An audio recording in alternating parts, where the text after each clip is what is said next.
அதிகாரம்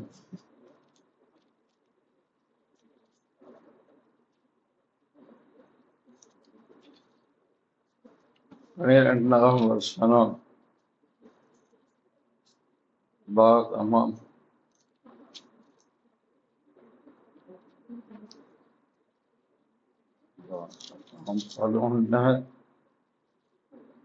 11:12.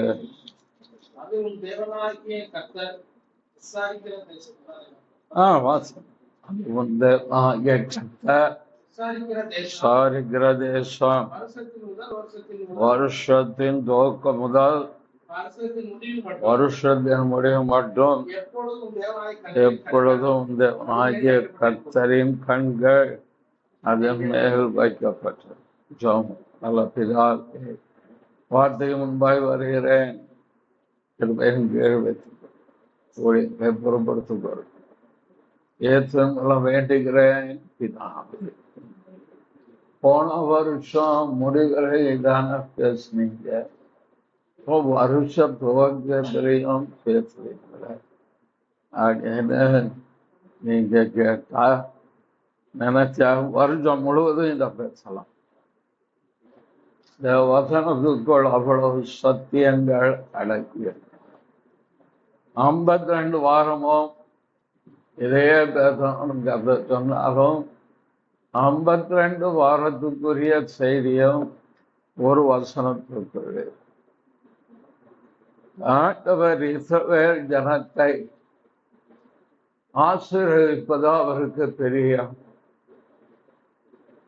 இஸ்ரவேலை தான் ஆசீர்வதிப்பார். அப்படின்னா நாம் கிறிஸ்துவுக்குள் ஆவிக்குரிய இஸ்ரவேல். சத்தியத்தை பகிர்ந்து கொள்ளும். நம்மை ஆசீர்வதிப்பதும் கர்த்தருக்கு தெரியும். இஸ்ரவேலரை ஏத்தின் அடிமைத்தனத்திலிருந்து விடுதலையாக்கினவர், வனாந்திரத்திலே நடத்தி கொண்டு வந்தவர், வாக்குத்தத்தம் பண்ணப்பட்ட தேசத்திற்குள் அவளை குடியமர்த்த கொண்டு போகும் முன்பாக ஏதோ ஒரு 10 கற்பனை, நீதி பிரமாணம், ஒரு நியாய பிரமாணங்கள், தெய்வீகத்துக்கு இருந்த நியாய பிரமாணங்களை மட்டும் கொடுத்தார் என்றல்ல. நீ போகிற இடத்தில் நான் உன்னை ஆசீர்வதிக்கும்படி உனக்கு வாக்கும் கொடுக்கிறேன்னா இந்த வாக்குத்தத்தத்தை தேவன் கொடுத்தார். ஆண்டவர் கற்பனையும் கொடுப்பார். அதன் நடுவே தன் ஜனத்தை ஆசீர்வதிப்பதற்கு வாக்கு தத்தங்களும் கொடுக்கிறார். ஆனா அதான் எபிரேய நிருபக்காரன் எழுதும்போது 6:11 வாக்கு தத்தமான ஆசீர்வாதங்களை விசுவாசத்தினாலும் நீடிய பொறுமையினாலும் சுதந்திரித்துக் கொள்ளைகளை பின்பற்றுள்ளாய். இந்த ரெண்டுமே இருக்கிறது. ஒரு பக்கம் சத்தியம் போனா தப்பு பண்ணிடுவோம். எல்லாம் ஒரு பக்கம் வாக்குத்தத்தம் போனாலும் தவறு செய்வோம். ஆவிக்குரிய வாழ்க்கை என்பது சமநிலை பிரமாணத்துக்கு உட்பட்டது. வாக்குத்தத்தம் கொடுக்கிற அதே ஆண்டவர் கற்பனையும் கொடுப்பார். கற்பனை கொடுக்கிற அதே ஆண்டவர் வாக்குத்தத்தமும் கொடுப்பார். உதாரணத்துக்கு ஆபிரகாமுக்கு வாக்கு கொடுத்தா இந்த நட்சத்திரத்தை எண்ணிப்பார், கடல் மணலை எண்ணிப்பார், உன் சந்ததி வாக்கு கொடுத்த அதே ஆண்டவர் 17ஆம் அதிகாரத்துல விருத்த சேதனம் என்னும் கட்டளையும் கொடுத்தார். அவர் ஆண்டவர் ஆபிரகாமை பாராட்டும் போது ஒரு காரியத்தை குறித்து சொல்லுகிறார். சோதம் குமராவை அழிக்கும் முன்பாக நான் செய்ய போவதே ஆபிரகாமுக்கு மறைப்பேனோ, ஏனென்றால் அவன் என் கற்பனைகளை தன் பிள்ளைகளுக்கு என்ன செய்வானாக சொல்லிக் கொடுப்பான். அப்படித்தானே சொல்லியிருக்கு. இந்த இடத்துல இருக்கு ஆதியாகம புத்தகத்தில் அவன் செய்ய போகிறதை 18ஆம் அதிகாரத்தில் 18, 19. நான் செய்ய போறது ஆபிரகாமுக்கு மறைப்பேனோ? கர்த்தர் ஆபிரகாமுக்கு சொன்னதை நல்லா கவனிக்கணும். கர்த்தர் ஆபிரகாமுக்கு சொன்னதை, தனிப்பட்ட மனிதனுக்கு சொன்னதை நிறைவேற்றும்படியாய் அவன் தன் பிள்ளைகளுக்கும் தனக்கு பின்வரும் தன் வீட்டாருக்கும் வாக்கு தத்தத்தை மட்டும் பிடிச்சுக்கோங்க. நான் சொல்றேன் இருக்கார். நீதியையும் நியாயத்தையும் செய்து கர்த்தருடைய வழியை காத்து நடவுங்கள் என்று கட்டளை இடுவான் என்பதை அறிந்திருக்கிறேன் என்றார். ஆபிரகாமுக்கு வாக்கு தத்துவம் கொடுத்த அதே ஆண்டவர் தான் ஆபிரகாமுக்கு நீதி என்றால் என்ன, நியாயம் என்றால் என்ன, தேவனுடைய வழி என்றால் என்ன. அவர்கள் கர்த்தருடைய வழியை காத்து நடவுங்கள். எவ்வளவு அருமையாக கர்த்தர் ஆபிரகாமோட அவர் பேசி இருந்திருக்கிறார். ஆண்டவர் வாக்கு கொடுக்கிற அதே தெய்வம், என் வழிகளை நீ காத்து நட, நான் நீதி உள்ளவர், நான் நியாயத்தை நடப்பிக்கிறவர், நான் உண்மை உள்ளவர், நான் பரிசுத்த, நான் மாறாதவர், என் கற்பனையை கை கொண்டு நீ நட என்பதையும் நமக்கு மட்டும் இல்ல, யாருக்கு சொல்வான் என்று கர்த்தர் ஆபிரகாமை நம்பினார். பிள்ளைகளுக்கும் தன் பின்னால் ஒரு சந்ததிக்கும். நாம் எதை பிள்ளைகளுக்கு சொல்லிக் கொடுக்கிறோம்? கவனம் தேவை. நம்முடைய குடும்பத்தாருக்கு எதை சொல்லிக் கொடுக்கிறோம்? தேவனுடைய வழிகளை மகாது கத்து கொடுக்கிறோமா? இரண்டாவது, தேவனுடைய வழிகளை காத்து நடவுங்கள் என்று அவர்களுக்கு சொல்லிக் கொடுக்கிறோமா? எல்லாருக்கும் நடக்கிற மாதிரி எனக்கு நடக்க மாட்டேங்குதார், உலகத்தாருக்கு நடக்குதார். எனக்கு நடக்கிறன்னா நாம் தேவனுடைய வழிகளை காத்து நடந்தால், வழிகள் கர்த்தருக்கு பிரியமாய் இருந்தால் அவன் சத்துருக்களும் சமாதானமாகும்படி செய்வார். செய்தாரா? யாருக்கு செய்தார்? ஆதியாகமம் புஸ்தகம் அதுல தேவ மனுஷன், தேவ மனுஷன் யாரு? ஈசாக்கு.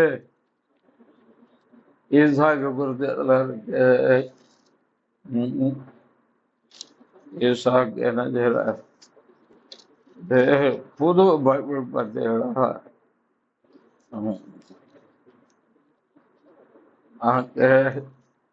26ஆம் அதிகாரம் 28ஆம் வசனம். அதற்கு அவர்கள் நிச்சயமாய் கர்த்தர் உம்மோடு கூட இருக்கிறார் என்று கண்டோம், ஆகையால் எங்களுக்கு உமக்கு ஒரு ஆணை ஏற்பாடு உண்டாக வேண்டும் என்று நாங்கள் நிர்ணயம் பண்ணினோம். பயப்பட்டார் ஈசாக்க பார்த்து. யார் பயப்பட்டது? யார் தெரியுமா? சாதாரண ஆள் கிடையாது. 26 அபிமெலேக்கும் அவன் சிநேகனாகிய அகுசாத்தும் அவன் சேனாதிபதியாக பிகோலும் கேராரிலிருந்து அவனிடத்துக்கு வந்த ராஜா பயப்படுறாயா? ஈசாக்க கண்டு பயப்படுறான். ஏன் தெரியுமா? ஒன்றை அவன் அறிந்து கொண்டான், கர்த்தர் இவன் வழிபடும் தெய்வம் இவன் கூட இருக்கிறார். சங்கீதக்காரன் சொல்லும் போது இப்படி சொல்லுவான், தேவரீர் என்னுடனே கூட இருக்கிறீர்கள். அதான் முதல் அதாவது வருஷ துவக்கத்தின் செய்தியாக எடுத்து சொன்னார். அந்த வாக்கு கொடுக்கப்பட்ட விசுவாசத்தின் அடிப்படையில் உள்ளதாக சொல். இங்கே எதிராளி சொல்லுற உங்களோடு கூட கர்த்தர் இருக்கிறார். காரணம் ஆபிரகாம் ஈசாக்குக்கு கற்றுக் கொடுத்தார். தேவனுடைய வழி என்ன? விட்டு கொடுத்துற. ஆபிரகாம் விட்டு கொடுத்தார்ல, லோத்துக்கு விட்டு கொடுத்தார்ல. நீ கிழக்க போனா நான் மேற்க போறேன், நீ வடக்க போனா நான் தெற்க போறேன். நான் கர்த்தரை நம்பின மனுஷன். என்னை அழைத்த தெய்வம் எனக்கு தெரியும். என்னை அழைத்த கர்த்தர் எனக்கு தெரியும். ராஜரத்னத்துக்கு ஏஜமா யாருன்னு தெரியும். நீ அந்த பக்கம் பண்ணா நீ போ, நான் இந்த பக்கம் நான் விட்டு கொடுக்கிறேன். இதை ஈசாக்கு சொல்லி கொடுத்திருப்பார். பிரச்சனை வந்த போது வாக்குவாதம் நான் பண்ணல. வாக்குவாதம் பண்ணாதீங்க, நான் அதை விட்டு விலகிட்டேன். இன்றைக்கு கர்த்தர் ஆசீர்வதித்திருக்கிறார். உன்னை எனக்கு ஈவாக கொடுத்திருக்கிறார். ஈசாக்கு, உன் வாழ்க்கையிலும் ஒருவேளை இப்படி வந்தால் நீ கர்த்தரை நம்பி விட்டு கொடுத்து வாக்குவாதம் பண்ணாத சொல்லி கொடுத்திருப்பாரு. கர்த்தருக்கு அவ்வளவு பெரிய நம்பிக்கை. நம்மளை நம்புவார? சொன்னது செய்ய மாட்டேங்க. எத்தனை கற்பனை உனக்கு கொடுத்திருக்க ஐயா, நிருபங்களை எவ்வளவு எழுதி கொடுத்திருக்க. அடையில ஒண்ணு கூட கை கொள்றதுக்கு ஒன்னால முடியலன்னா மேற்கொண்டு என்னதை கற்ற தருவோம். ரொம்ப அழகாக சொல்லுவார். ஏற்கனவே கொடுத்த ஒன்றை நீ கை கொள்ளவில்லை என்றால் புதிதாக ஒன்றை தேவன் உனக்கு கொடுப்பார் என்று எதிர்பாராதே. 66 புத்தகத்துக்குள் என்ன கொடுக்கப்பட்டிருக்கிறதோ அதுக்குள் இருக்க வெளிப்பாடு எனக்கு போதும். இருக்க மிஞ்சின வெளிப்பாடு எனக்கு தேவை இல்லை. இதுதான் நம்முடைய உறுதியான நிலைப்பாடாக இருக்கணும். 66 புத்தகத்தில் தேவன் என்ன கொடுத்தார் அது போது எனக்கு இதையே கை கொள்ள முடியும். இதுக்கு மேல தீர்க்க தரிசனம், இதுக்கு மேல வெளிப்பாடு, இதுக்கு மேல நான் பல்லவத்துக்கு போனேன், ஏத்து அதை உட்கார்ந்து போட்டா சாப்பிட்டேன், என்னவும் சாப்பிடு, என்னவும் பண்ணு. இந்த 66 புத்தகத்துக்குள்ளதான் நீ வரணும். அதை நம்புவதற்கு ஆட்கள் ஆயத்தமா இருக்காங்க சார். ஆனா இந்த புத்தகத்திற்கு வார்த்தை நம்ப ஜனங்களுக்கு மனது இல்லை. ஆனால் பிரச்சனை மேல பிரச்சனைய வாழ்க்கையில சந்திக்கிட்டே இருந்தார். ஒரு வட்டம் சொன்ன, நீ நல்லா ஜபம் பண்ற, ஜபத்துக்கு உனக்குள் வசனம் இல்லை, தேவ ஆலோசனை இல்லை, சத்தியம் இல்லை, அதை கேட்க அவருக்கு மனதும் இல்லை. சொன்னா கேட்க மாட்டேன். 2 தடவை சொல்லுவான், 3 தடவை போகும். தேவனும் அப்படிதான். சபைக்கு சொல்லுவதை காது உள்ளவன் கேட்க சொல்லிட்டு போயிட்டாரு. கேட்க இஷ்டம் தான் கேட்க இஷ்டம் இல்லைன்னா நீ அவங்கள கம்பல் பண்ணாங்க, விட்டு நான் பார்த்து. அவருக்கு தெரியும் என்ன செய்ய வேண்டும் என்று தெரியும். அதனால்தான் கர்த்தர் சொல்லிட்டார்னா அப்படியே அன்கண்டிஷனல் ஒத்திட்டு கேள்வி கேளாமல் கீழ்ப்படிந்தவர் ஆபிரகாம். கேள்வியை கேட்கிறத நான் காண்பிக்க தேசத்துக்கு போ, அங்க எப்படி குளிர் அடிக்குமா, போன எனக்கு இங்க உள்ள சப்பாத்தி அங்க கிடைக்குமா, எல்லாம் கேட்குறாங்க, மிஷன் ஃபீல்டுக்கு வந்தா எனக்கு அங்க வந்தா கொசு கிடைக்குமா கிடைக்காதா எல்லாம் கேட்குறாங்க. எதுவும் கேட்க போன இதைத்தான் கேள்வி கேளாமல் கீழ்ப்படிதல். எதுவும் கேட்கல. அதை விட ரொம்ப ரொம்ப முக்கியமான ஆள் யார் தெரியுமா? சாராள், பக்தியான பெண்மணி.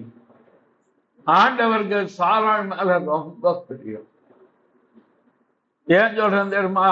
ஆபிரகாமே ஆண்டவன் அவன் சொன்ன இடத்துக்கெல்லாம் இந்த அம்மா கூட போச்சு. சார், என் தங்கச்சியை நீ சொல்றேன்னு சொன்னாலும் சொல்றதுக்கு அது ரெடியா இருந்தது சார். தான் புருஷன் உயிரை காப்பாத்துறதுக்கு அது ஆயத்தமா இருக்கு. தேவனுக்கு சாராள் மேல அவ்வளவு பிரியம். இன்னொரு விதத்துல ஆபிரகாமின் குடும்பத்தின் மேல் கர்த்தருக்கு அவ்வளவு பிரியம். என் வார்த்தையை கேட்டு அப்படியே வருகிறான். சொன்னதை பூரா என் பிள்ளைகளுக்கு சொல்லுறேன். என் பிள்ளை ஈசாக்கு என்னதான் வாக்குவாதம் பண்ண இடத்தை விட்டு விலகினார். உதாரணத்துக்கு 26, 21 வேறொரு துறமை வெட்டினார்கள், அதை குறித்தும் வாக்குவாதம் பண்ணினார்கள். அதுக்கு சித்தனார் பின்பு அவிடம் விட்டு பெயர்ந்து போய் வேறொரு துறவை வெட்டினான். இந்த துறவுங்கிறது சும்மா சாதாரண காரியம் கிடையாது. இது நீங்க செக்குலர் ஹிஸ்டரி எடுத்து பார்த்து பார்த்தீங்கன்னா தெரியும். இந்த வனாந்தரத்துல ஒரு துறவு ஒரு மனுஷனுக்கு உரியது என்று சொன்னால் வேற யாரும் தொட முடியாது. அவர் தனிப்பட்ட மனிதனுக்குரியதா இருக்கும், இல்லை ஒரு டிரைபலுக்கு உரியதாக இருக்கும். அடுத்தால தொட முடியாது. இந்த துறவு எல்லாமே அவன் தகப்பனாகிய ஆபிரகாமின் நாட்களில் 15 அவன் தகப்பனாகிய ஆபிரகாமின் நாட்கள் அவனுடைய வேலைக்கால் வெட்டின துறவுகள். தான் சொந்தத்தை எடுக்கிறதுக்கே அவன் அனுமதிக்கல. இந்த நிலைமையில இவர் விட்டுட்டு வர்றாரு.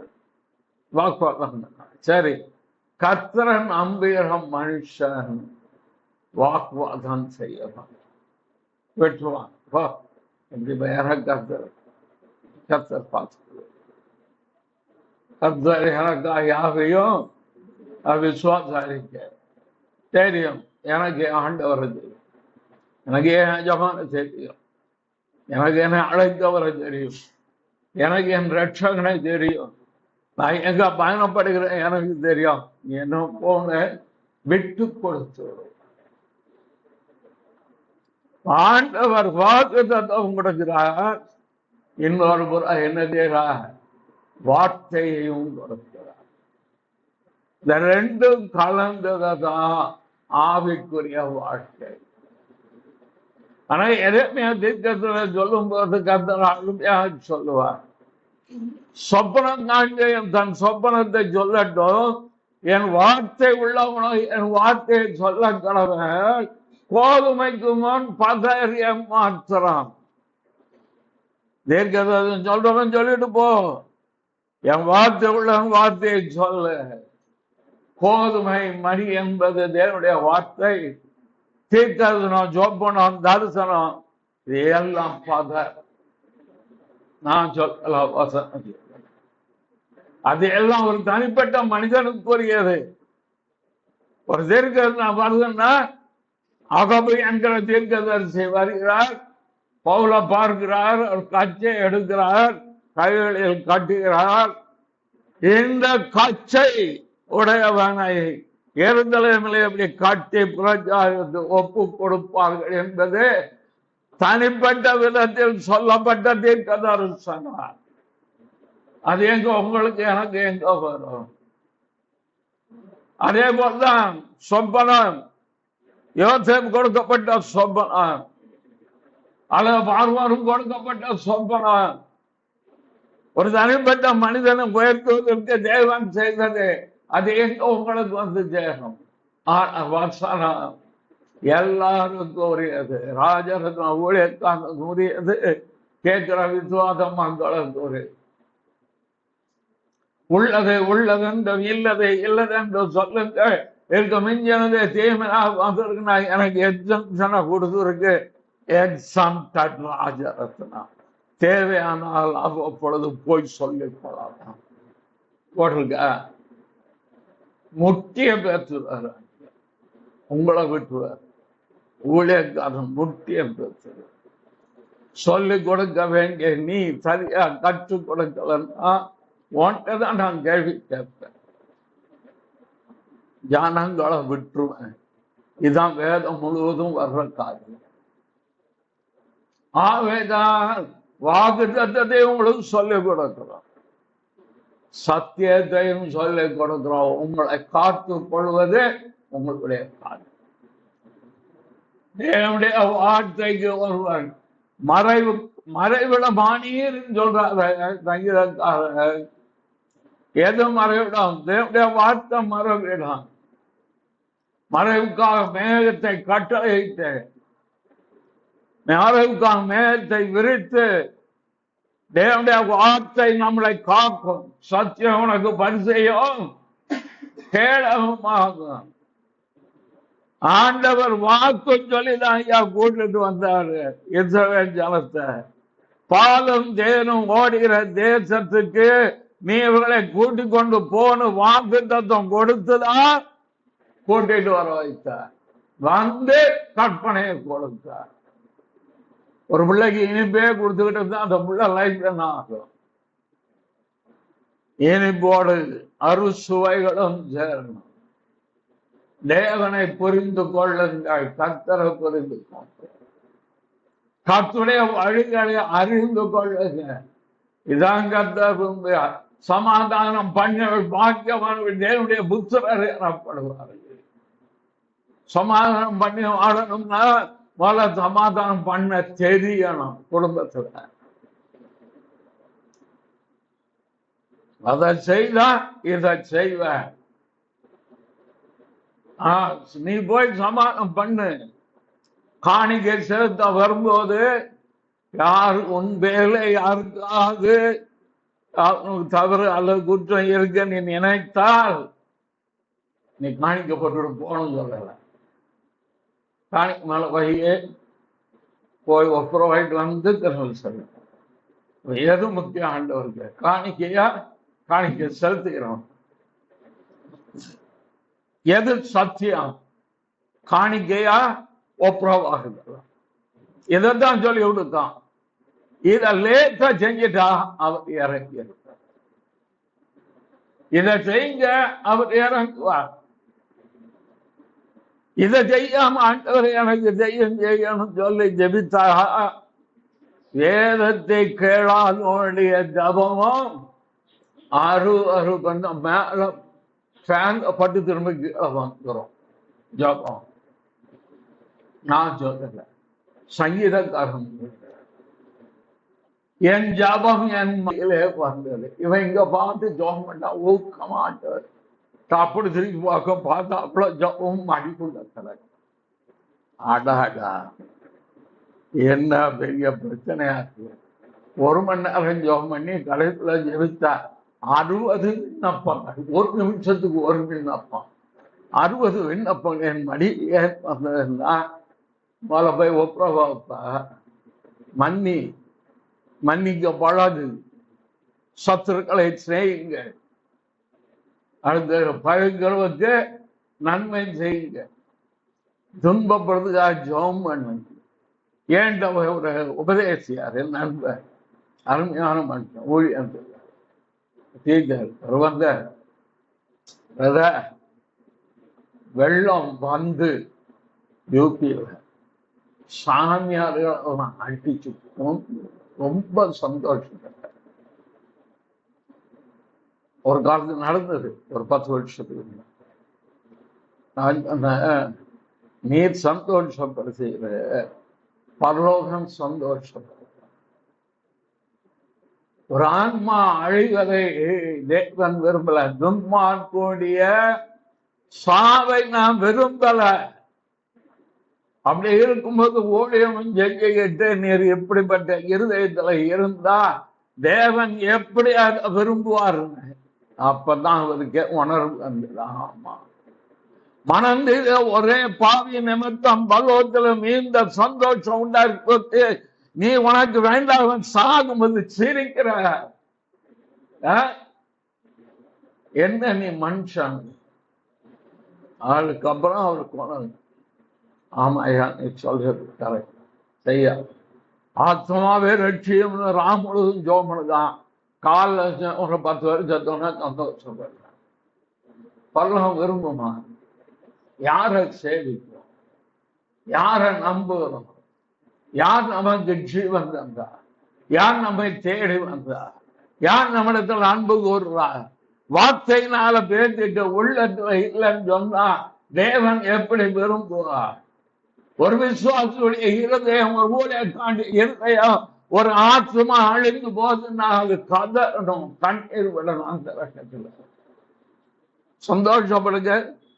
சத்துரு விழுந்தா கழிவுறாரு, கழுதுல மேல சத்துருவா மாறிடுவார் ஆண்டவர். அதுதான் வேதம் சொல்லுது. பழைய துன்பப்படுறதுக்கு ஜெபம் பண்ணுங்க. அதே ஜபம் வரலன்னா எப்படி தான் ஜபிக்க முடியும்? உன்னை தூஷித்தவனுக்காக கர்த்தரை சோதரிக்க மனது வராட்டா தேவன் எப்படி ஜனத்தை ஆசீர்வதிப்பார்? சமாதானம் எப்படி உள்ளத்துல வந்து இருக்கும்? தேவன் சமாதானம், தேவன் கொடுத்த ஈவு, தேவன் சமாதானம் உங்க இருதயங்களை ஆழ கடவுது. எனக்கு பாஸ்டர் விக்டர் சொன்ன ஒரு காரியம் 45-50 வருஷத்துக்கு முன்னால சொன்னது. உன் சமாதானத்தை கெடுத்து கொண்டு அடுத்தவனை திருத்த முயலாது. இந்த ஊழியக்காரன் சொல்லி கொடுத்த நிறைய காரியங்கள் உண்டு. எல்லாம் வேதத்துக்கு ஒத்ததான். செய்யாத ராஜரத்னம், உன் சமாதானம் உனக்கு முக்கியம். இது தேவனுடைய ஈவு. ஏன் அவர் சமாதான பிரபு, சமாதானத்துக்கு அர்த்த கிரியன் சொல்றான். யெகோவா ஷாலோம், அவர் சமாதானம் அருளுகிறவர். எனக்கு ஒரு சமாதானம் இல்லாவிட்டானா எப்படி நான் குடும்பத்தில் சமாதானம் இருக்க முடியும்? உன் அலங்கத்துக்குள்ளே சமாதானத்துக்குள்ளே சுகமும் இருப்பதாக ஒப்புரவாதலின் ஊழியத்தை கர்த்தர் தந்திருக்கிறார். தேவனுக்கும் நமக்கும் பகை இருந்த சுவரை தகர்த்து அவர் நம்மை தேவனோடு ஒப்புரவாக்கி தேவன் சமாதானத்தை நாட்டிருக்கிறார். ஆபிரகாம் மேல ஏன் ஆண்டவருக்கு அவ்வளவு பெரிய ஆபிரகாம் அள்ளி கொடுத்துட்டாரா? தசம் பார்த்தார். ஏதோ ஒரு போக்குல ஒரு தடவை கொடுத்தாரு. அதுக்கப்புறம் கொடுத்தாரோ? ஈத்தா கொடுத்தாரா? ஏன் ஈத்தாக்கு மேல ஆண்டவருக்கு அவ்வளவு பெரியும்? யாக்கோபு கொடுத்தாரா? கொடுப்பேன்னு சொன்னார், கொடுக்கல. ஏன் அவன் ஆண்டவர் ஆசீர்வதித்தார்? யாக்கோபின் தேவன் என் பேர் எடுத்தார். ஆபிரகாமின் தேவன், ஈசாக்கின் தேவன், யாக்கோபின் தன்னுடைய சொந்த முறை கொடுத்ததுனால இல்லையா, அவர் சொன்னதுக்கு கீழ்ப்படிந்தார். செய்ய மாட்டார். நான் பேச மாட்டான். புறம் பேசுதல் தேவனுக்கு அருவருப்பான ஒண்ணு. ஊழியக்காரனாக சரி, விசுவாசியா இருக்கு, குடும்பத்துல சமாதானம் நிறைந்திருக்கணும்னா ரட்சிப்பின் சந்தோஷம் அடுத்த குறித்து உன் குடும்பத்துக்குள்ள பேசாது. இந்த தீர்மானம் இல்லைன்னா பிள்ளைகள் இடறிப்போ, தேவனுடைய ரட்சிப்பு தூரமாய் போயிடும். அங்க ஆசீர்வதிக்க மாட்டாங்க. வேலை கிடைக்கும், காரணம் இங்க, பங்களா கட்டுவீங்க, ஏசு இல்லாம அதான இருக்கு. அப்ப ஏசுக்கு இருக்கோம் நமக்கு என்ன வித்தியாசம்? ரட்சன், மீட்பு. ஆபிரகாமின் தேவன் அதான் பயப்படுறான். அவர் கொடுத்து ஆபிரகாம் சொல்றாரு, நீதி உள்ள நியாயாதிபதி நியாயம் செய்யாமல் இருப்பீரோ? நீதி உள்ள நியாயாதிபதி நியாயம் செய்யாமல் பேச நான் துணிந்தேன். யார் பேசுறா? தேவனுடைய சிநேகிதன் அப்படி பேசுறாரு. நம்ம என்ன துணிக்கிறோமா பேசுறோம்? அவனை வெட்டும், அவனை குத்தும். ஒருத்தர் ஜெபம் பண்ணுற என்ன இப்படி ஜெபம் பண்ணான், அவன் அவ்வளவுதான் விடுங்க. தேவனுடைய சிநேகிதன் how to approach God. தெய்வீகத்தை நெருங்குற மரம் தெரியணும். மேலே குதிக்க கூடாது. பட்சிக்கிற அக்கனை நீதி உள்ள நியாயாதிபதி இறக்கத்தை தேடும்படி சில சமயம் முழங்கால் படிக்க வேண்டியது தெரியுமா? சிலுவைக்கு போனால எழுத்து நம்ம இஷ்டம் போல வாழ்றது கேட்கல. நான் என்ன செய்தோன்னா அதை நீ செய்யன்னு அடையாளத்தை வச்சுட்டு போனார். தம்மை தாமே அவர் தாழ்த்தினார், சிலுவை மரணப்பட்டிருந்தார். சாந்தம் மனத்தாழ்மையா இருக்கு. என் உலகத்தை உங்கள் மேல் ஏற்றுக்கொண்டு எனக்கு கற்றுக்கொள்ளுங்க. பெருமை உள்ளவனுக்கு கர்த்தர் எதிர்த்து ஒரே ஒரு ஆளுக்கு தான் எழுத்து நிற்பார்.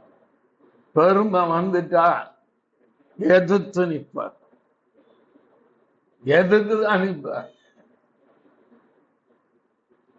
பெருமை உள்ளவனுக்கு எதிர்த்து நிற்கிறார். பவுல் சொல்றார், மிகுந்த மனத்தார். ஆபிரகாம் எப்படி ஜெபிக்கிறார்? சாம்பலும் தூசியுமாகிய நான் தன்னை தாழ்த்திதான் தேவ கோபத்தை ஆற்ற முடியும். தேவ கோபத்தை ஆற்ற ஏன் அவர் அப்படி ஜெபித்தார்? ஏன் ஆண்டவர் மேல் பிரியமா இருந்தார்னா, அவர் வாக்கு தத்தத்தை விசுவாசித்ததால் மாத்திரமல்ல, அவர் சொன்ன கற்பனையை அப்படியே கை கொண்டவர். ரெண்டு நமக்குள்ள இருக்கணும். தேவன் வாக்கு கொடுத்துட்டான்னு தாறு மாற வாழ முடியாது. ஒழுங்கும் கரமாக வாழ பழகுகிறது. எருசலேம் இசைவனப்பான நகரமா கட்டப்பட்டு இருக்கிறது. அழகா பாப்ப இசை வாசிச்சார். அவங்க ஏ மேஜர் மா சி மைனர் மா நமக்கு தெரியாது. நான் ஏ மேஜர்ல போனோம், அதே ஸ்கேல்ல தான் போனோம். டக்குனு சி மைனர் போக முடியுமா? அது மாதிரிதான் வாழ்க்கை, கிறிஸ்தவ வாழ்க்கை, கிறிஸ்தவ பண்புகள், நற்குணங்கள், திவ்ய சுவாபங்கள். தேவன் அவன் கொடுத்த பாதை விட்டு விலகாம நம்ம பாட்டுக்கு போனா நன்மையும் கருவை என்ன தொடர் எனக்கு தெரிவதில்லை. தாவீது வசனத்துக்கு புறம்பா போகும்போது தாவீதை தேவன் தண்டித்தார், சிக்ஷித்தார். சாலமோன் தேவனுடைய வார்த்தைக்கு புறம்பாய் போகும்போது தேவன் அவனை கைவிட்டார். ரெண்டு இருக்கு. புரியுதா? தாவீதை சிக்ஷித்தது போல சாலமோனை சிக்ஷிக்கிறார். விட்டுட்டார். போ, 2 தடவை வாணி, 3வது தடவை அவர் பாட்டுக்கு உன் காலத்துக்கு அப்புறம் நான் பார்த்துக்கிறேன், உன் காலத்து வரைக்கும் நான் ஒன்றும் செய்ய மாட்டேன். இதான் தேவனுடைய கிரியை, உடைய தன்மை. முடிஞ்ச உடனே ராஜபாத்த 2 பிடிச்சிட்டார். ஆண்டவர் வாக்கு கொடுக்க வர யார் மூலம் கொடுக்கிறார்? மோசே மூலம். அந்த ராத்திரி நான் சொன்னா அதே தான். மோசே கானானுக்குள்ள போக மாட்டாரு. ஆனா கானான் தேசத்துக்கு போற ஆட்களுக்கு கர்த்தர் வாக்கு கொடுக்க. தகவலுமே கர்த்தர் வாக்கு கொடுப்பாரு. எனக்கு கர்த்தர் கொடுத்த முதல் ஊழியர் 2013 திருவர்த்தன ஊழியர் வாக்கு தத்தம் கொடுப்பார். 40 பேருக்கு அனுப்புற அற்புதம் நடக்குது என்கிட்ட வந்து சொல்றாங்க.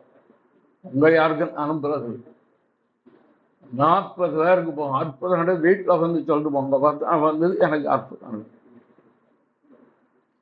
தேவன் போய் சொல்ல மனிதன் மனம் மாறாது மனு புத்தனும் எவ்வளவு வேணும் பொய் உரையாதது. ஆபிரகாம்கிட்ட சொன்னது இன்னைக்கு இஸ்ரவேல் நிக்கி அதை வச்சாது பயப்படணும். புரியுதா?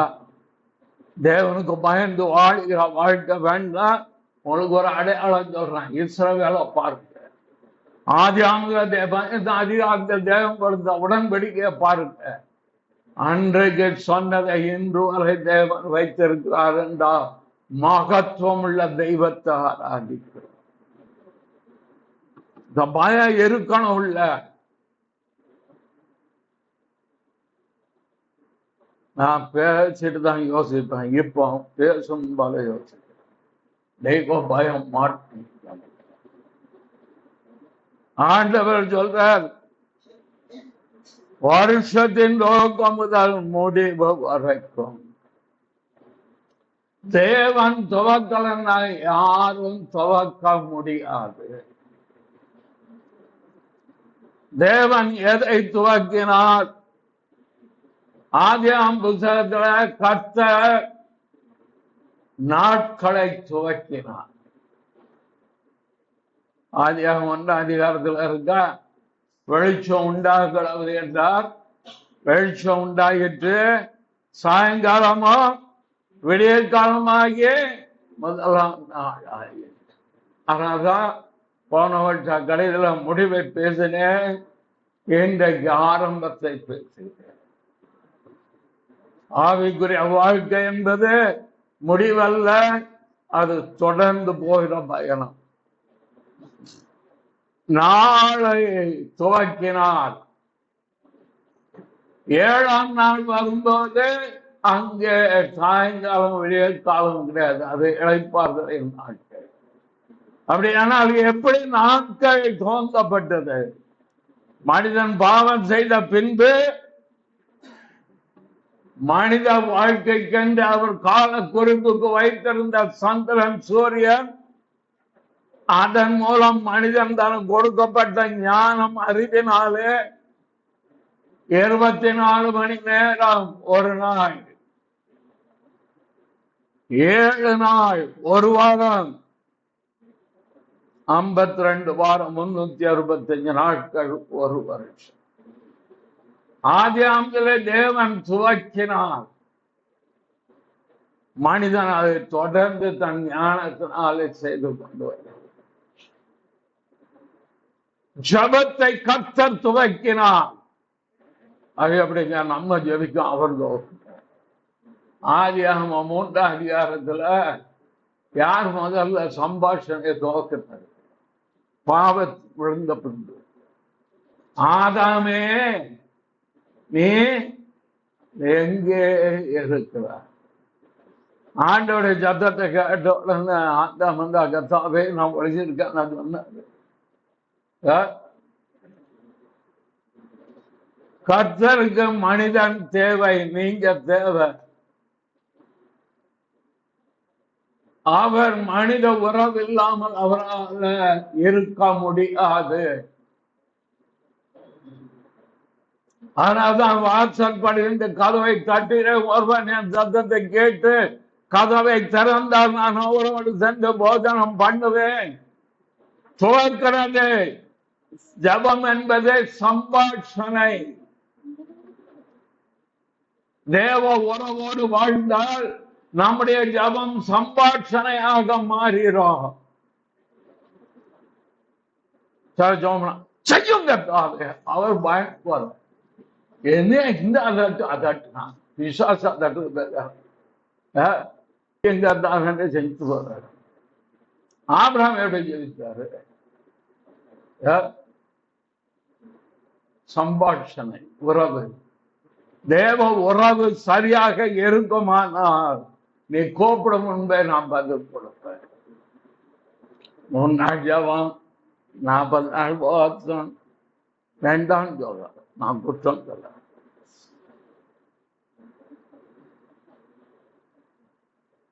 போன வருஷம் ஆராதனை, முதல் ஆராதனை திருப்தியற்ற நிலைமையில் இருந்ததுனால இந்த வருஷ வாட்ச் நைட் சர்வீஸ் என் மனைவிக்கு மட்டும்தான் தெரியும்.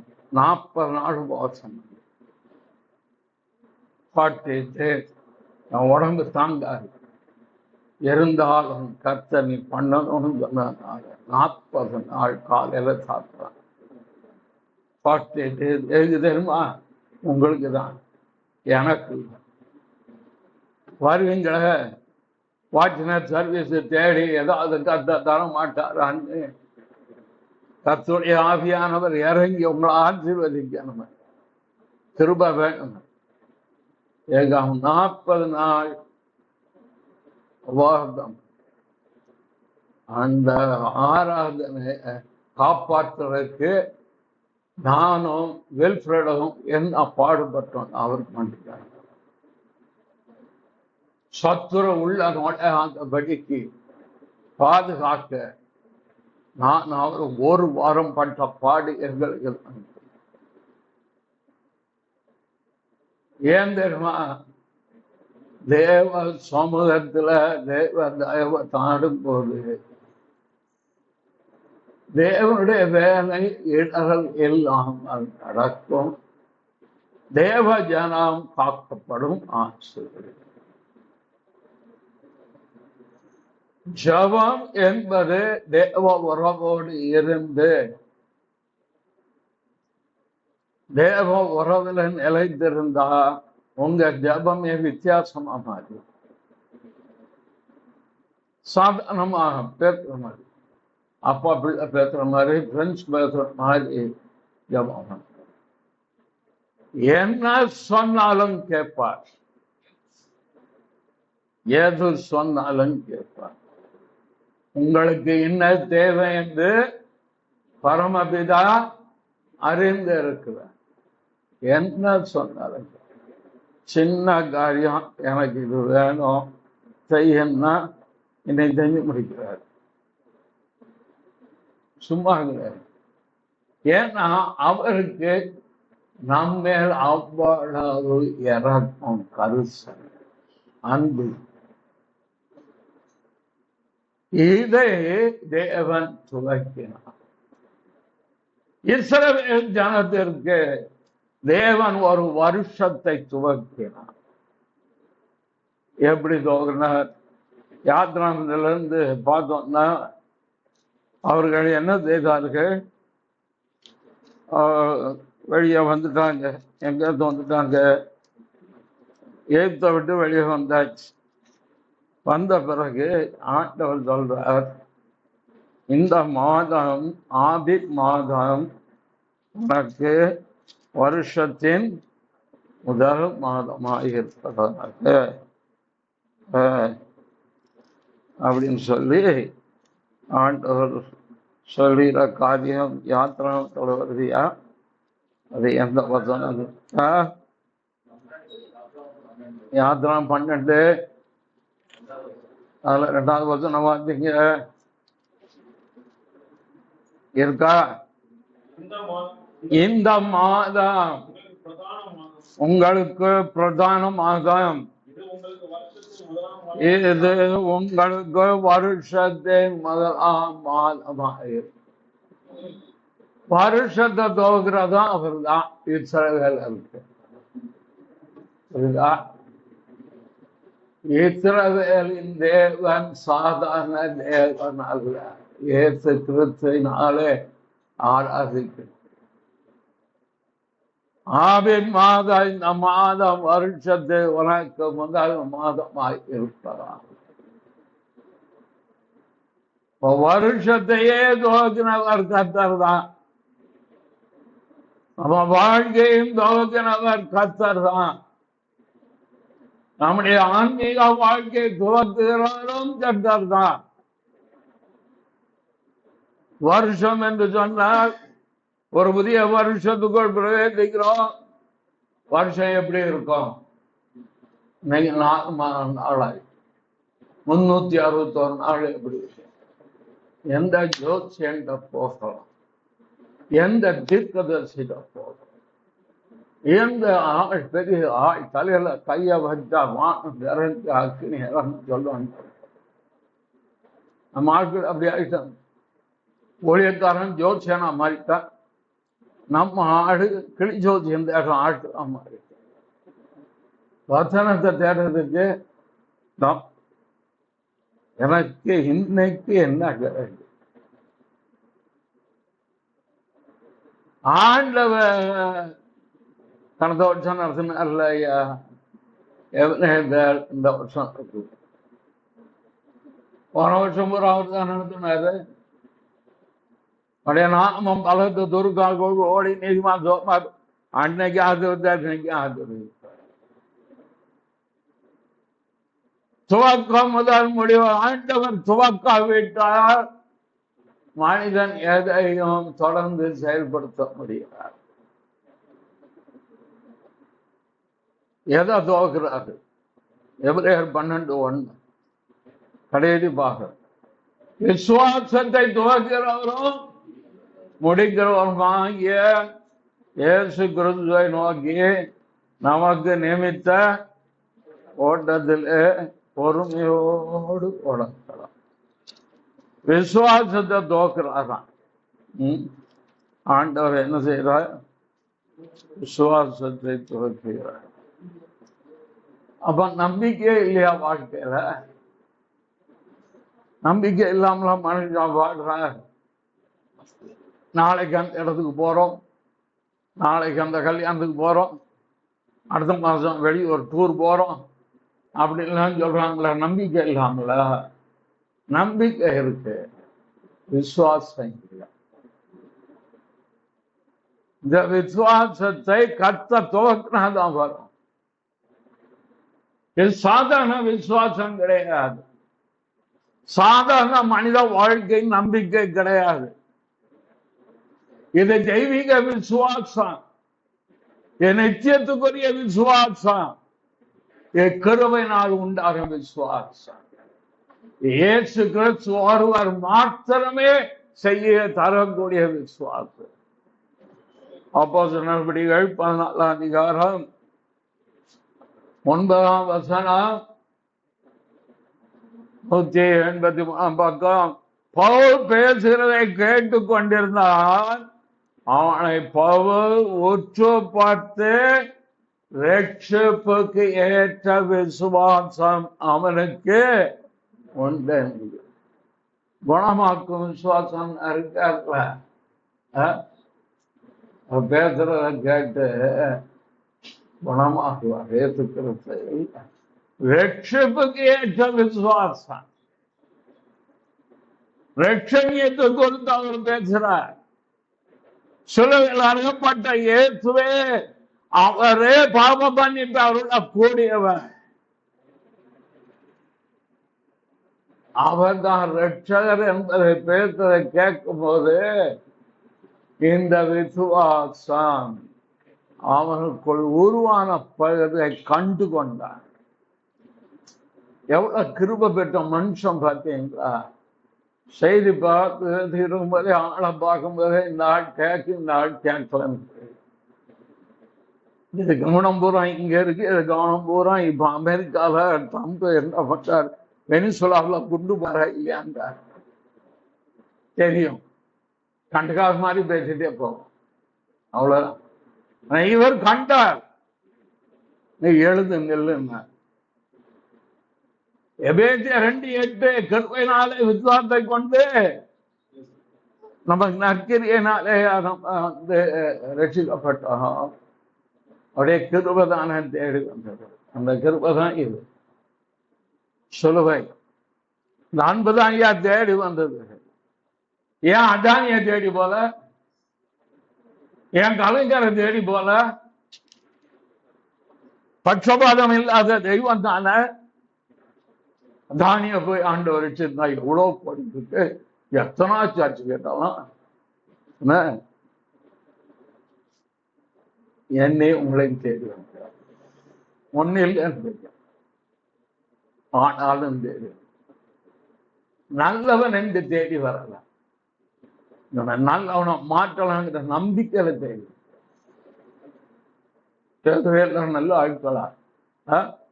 ஆமாமா, பெரியவன் தெரியும் சொன்ன ஆட்கள் அவங்களதான் தசை தேடி வந்த. எதற்கு?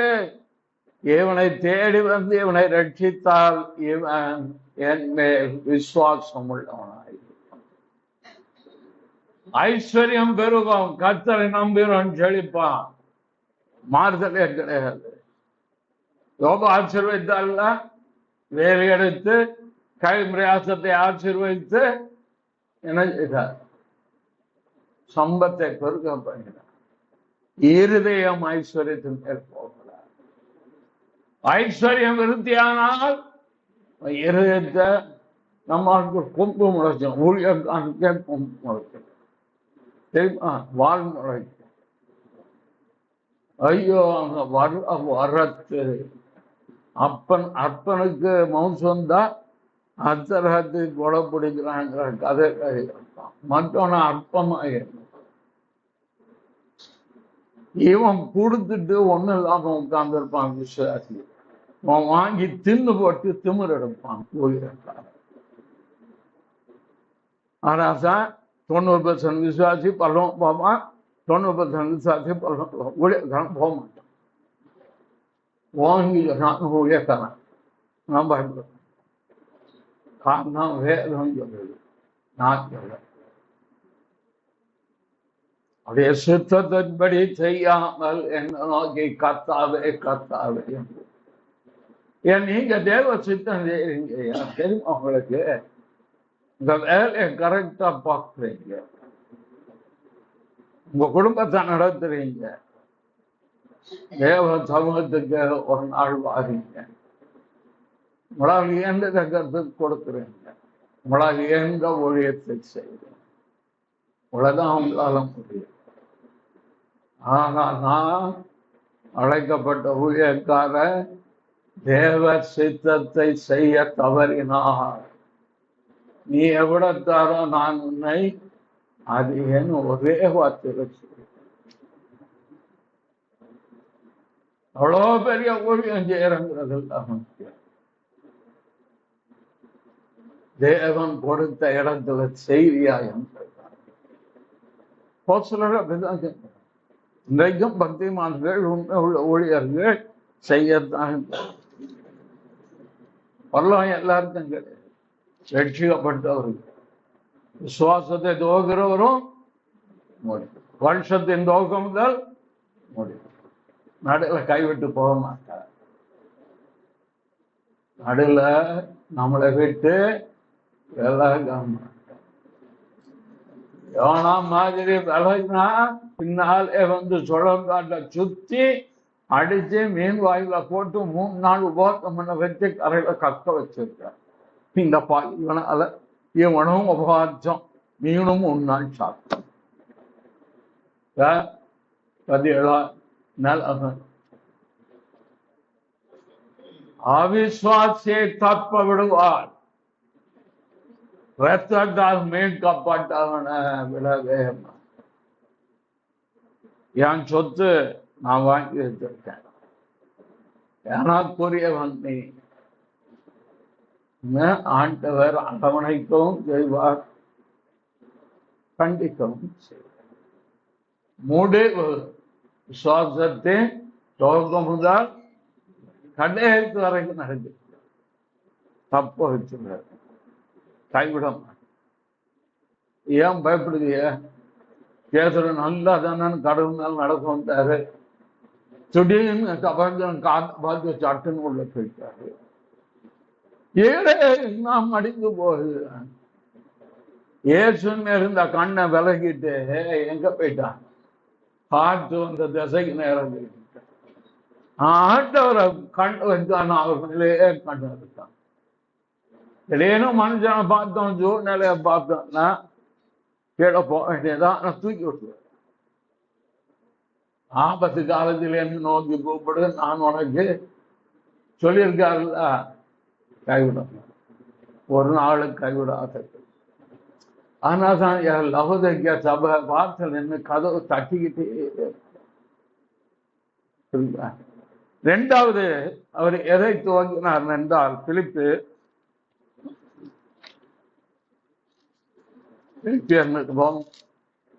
1ஆம் அதிகாரமா 2ஆம் அதிகாரமா, நற்கிரியை உங்களுக்கு துவக்கினவர். பிலிப்பியர் 1:5, உங்களில் நற்கிரியை தொடங்கினவர் இயேசு கிறிஸ்துவின் நாள் பெற முடிய வலியுறுத்தி வருவார். நற்கிரியை தேவன் துவக்குகிறார். அது என்ன நற்கிரியை? அப்போஸ்தலர் நடவடிக்கைகள் 2ஆம் அதிகாரத்துல ஆண்டவர் துவக்கி வச்சார். என்ன நற்கிரின்னா, சுவிசேஷத்தை துவக்கி வச்சார். பரிசுத்த ஆவியானவர் வந்தார், சபையை துவக்கினார். ரட்சிக்கப்படுவதை அனுதினமும் சபைக்குள் கொண்டு வந்தார். ஆனால்தான் எபிரேயர்கள் பக்கம் சபை கூடி வருவதை விட்டு விடுகிற போல நீங்கள் விட்டு விட புத்தி சொல்லுகிறார். ஏன்னா அவரே சபையை துவக்கினவர், அவர்தான் சபைக்கு தலை. எது இயேசு கிறிஸ்துவின் சபை, இது வெல்பெட் சபை இல்ல, ராஜத்தன் சபை இல்ல, கர்த்தருடைய சபை. கர்த்தரே உங்களை ஆளுவாராக.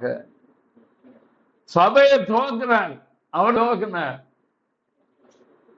12 பேர் கூட இருக்காருக்கு, எல்லாம் போய் உட்கார்ந்து ஜெபம் பண்ணிக்கிட்டே என்ன அது சுயத்திருந்தாரு. எப்படி உட்கார்ந்து தோத்திரம் அவர் சொல்லிட்டு இருக்கார்.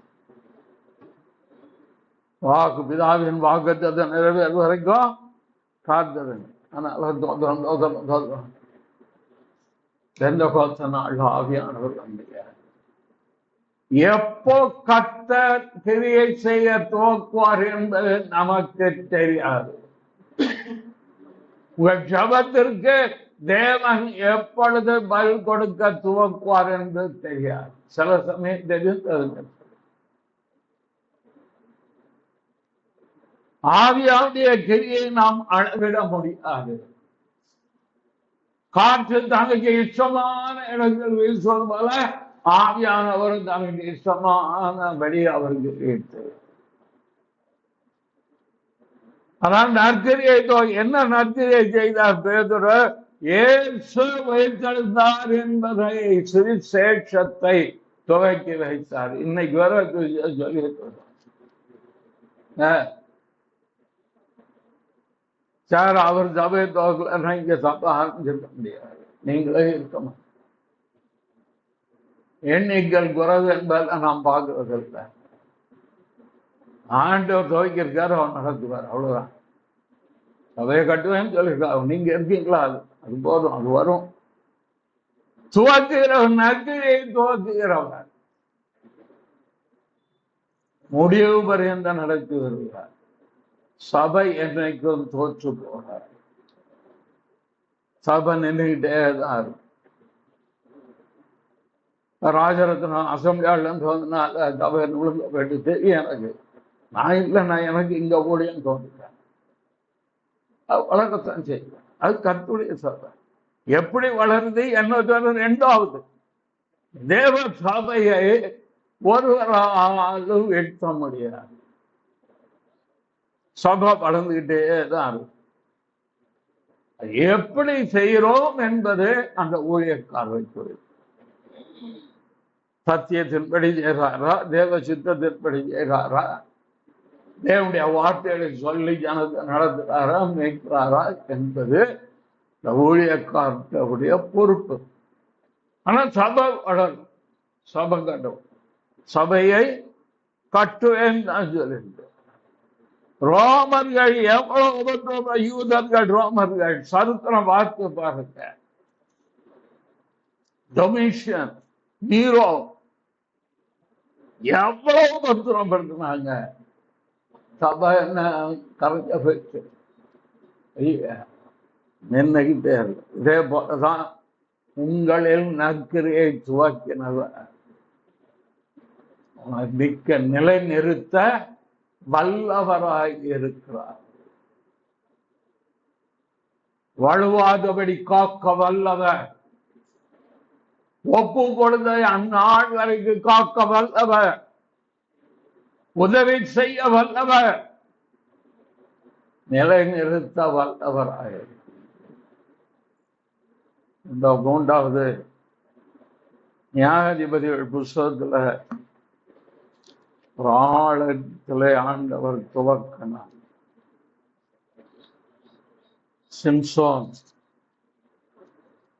சிம்சோனை ஆண்டவர் ஏவ துவக்கினார். நியாயாதிபதிகள் புஸ்தகம் 11ஆம் அதிகாரமா 13:25.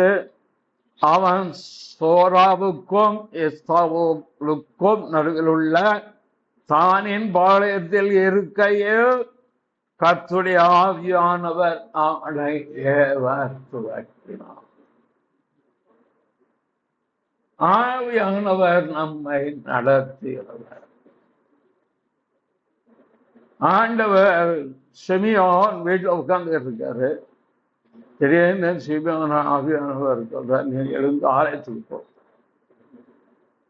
உடனே எந்திரிச்சு அவர் அப்படியே ஆலயத்துக்கு வர்றாரு. அங்க ஒரு தம்பதியார் ஒரு சின்ன பிள்ளைய தூக்கிட்டு வர்றாங்க. உடனே அந்த பிள்ளைய பார்த்தோன்னு அவருக்கு தெரிஞ்சது இரட்சணியத்தை கண்கள். ஆவியானவர் என்றைக்கும் நம்மளை கிறிஸ்துவண்டை தான் நடத்துவார். ஆவியானவர் என்றைக்கும் சத்தியத்துக்குள் தான் நடத்துவார். ஆவியானுடைய வல்லமை வரங்கள் அது வேறு. அதை வச்சுக்கிட்டு கதையை ஓட்டிக்கிட்டு போக முடியாது. அதை வச்சு கதையை ஓட்டங்களுக்கு பாதாளத்துக்கு தான் போனோம். பரலோகம் போய் சேர முடியாது. பரலோகம் போகணும்னா பரிசுத்த ஆவியானுடைய ஆளுகையில் ஒரு ஊழியக்காரர் இல்ல விசுவாசி இருக்கும்போது நடத்துவார். கர்த்தர் உங்களை தேவனுடைய அன்புக்கும் கிறிஸ்துவின் பொறுமைக்கு நேராய் நடத்துவாராக. பரிசுத்த ஆவியானவர் நமக்குள் மறுபப்படுத்துவார். அதேவ துவக்கிட்டா ஊடையில சிம்சோன் பின்வாங்கி போனாலும் மறுபடியும் அவனை பலப்படுத்தி ஒரே விசையில 1000க்கு மேல ஆட்களை முடிச்சு வச்சிருவார். ஒரு ஊழியத்தை அவர் தான் துவக்கணும். வியாபாரத்தை அவர் துவக்கணும். ரொம்ப வாழ்க்கை அவர் தான் துவக்கணும். துவக்கனா நடத்திக்கிட்டே இருப்போம். ஒருவேளை நாம் வழி தவறினா கூட ஆண்டவர் நம்மளை திருப்பி அரவணைத்து நம்மளை கொண்டாந்து விட்டுருவார். ஆலோசனையின்படி நீர் என்னை நடத்தி இதுல ஒரு மகிமையின் சிங்காசனம் இருக்கு, ஒரு நித்திய வாழ்வு இருக்கு, ஒரு மகிமையான ஒரு அபிஷேகம் ஆசீர்வாதம் இருக்கு. அதுக்கு நேரம் நடத்திட்டு போவார். அதற்கு நாம் எவ்வளவு இடம் கொடுக்கிறோமோ அவ்வளவாக தேவனுடைய கிரியை நம்மிலும் நம் குடும்பத்தில் நடக்கும். வேலையில கவனமா இருங்க, வேலையில உத்தமமா இருங்க. குடும்பத்தை உத்தரவாதத்தோடு குடும்பத்தை விசாரித்து ஒழுங்கான் நடத்துங்க. அது போக உங்களுக்கு முடிந்தால் தேவன் கொடுத்த ஏதாவது ஒரு ஊழியத்தை செய்யுங்க. இந்த 3 ஒழுங்கா நடத்திட்டே நீங்க போனாலே ஆவியானுடைய அனுகிரகம், என் ஆவியை உங்களுக்குள் வைப்பேன், நீங்கள் உயிரடைவீர்கள், என் ஆவியானவர் உங்கள் நடுவில் இருப்பார், என் ஆவியானவர் உங்கள் நடுவில் இருக்க தன் குடும்பத்திற்குள்ள பரிசுத்த ஆவியானுடைய கிரியை, பரிசுத்த ஆவியானுடைய வழி நடத்துகிறார். எல்லாம் தானா வரும். ஆவியை பெற்றவர்கள் ஆவியானவருக்கு செவி கொடுக்கிற ஒரு இருதயம் உண்டாகும். பரிசுத்த ஆவிக்குள் ஜெபிக்கும் போது ஜெபத்துக்கும் தேவன் இருக்கும். வருஷம் துவங்கிருக்க 3 நாள் ஆயிட்ட, நீங்க பாட்டுக்கு அவர் கண்கள் பயந்து இருக்கும். அது வேற செய்தி. இன்னும் துவக்கம் நிறைய இருக்கு, முடிவு நிறைய இருக்கு. அதுக்கு கற்றுக் கொடுக்க சொல்லியிருக்கு.